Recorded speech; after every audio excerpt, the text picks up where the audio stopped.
কিংবদন্তি অভিনেতা ধর্মেন্দ্র একবার এক পার্টিতে অভিনেতা সঞ্জয় খানকে চড় মেরেছিলেন।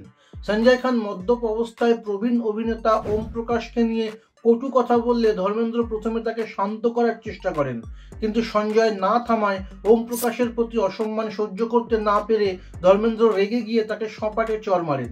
পরে অনুতপ্ত হয়ে তিনি সঞ্জয়ের ভাই ফিরোজ খানের কাছে ক্ষমা চাইতে গেলে ফিরোজ খান বলেন, আপনি ঠিকই করেছেন, ও এর যোগ্য। বহু বছর পর সঞ্জয় খান যখন টিপু সুলতানের সেটে ভয়াবহ আগুনে মারাত্মকভাবে আহত হন, ধর্মেন্দ্র দ্রুত তাকে দেখতে হাসপাতালে ছুটে যান এবং তাকে দেখে কেঁদে ফেলেন। এই ঘটনাটি বলিউডের তারকার মধ্যে সম্পর্কের গভীরতা তুলে ধরে। ধর্মেন্দ্রর চড় মারাটা ছিল গুরুজনদের প্রতি তার সহজাত সম্মানবোধের ফল, কিন্তু আসল মানবিক দিকটি হলো তার অনুশোচনা এবং কঠিন সময়ে হাসপাতালে ছুটে যাওয়া। এটি প্রমাণ করে যে পেশাগত জীবনের বাইরেও তাদের বন্ধুত্ব কতটা গভীর ছিল, যা অহং বা ইগোর ঊর্ধ্বে।